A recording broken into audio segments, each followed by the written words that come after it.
Lods. Ito yung ating kinakain loads. Dito yung galing sa taas. Yung mga sampalok. Medyo bulak pa to. Oh. Yung pinakamaasim na pagkain. Kasi nga inaantok tayo habang naghihintay ng booking. Kailangan natin kumain nito para matanggal ang antok.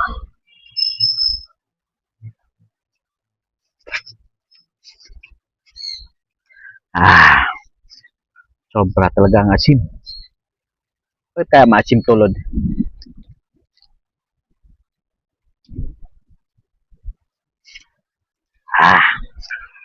Hmm.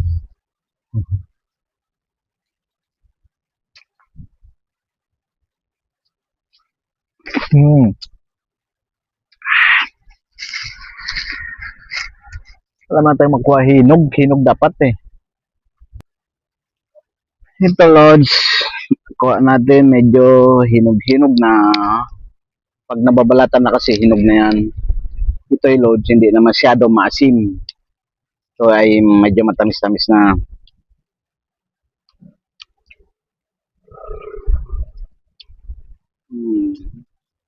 Masarap na siya Lods.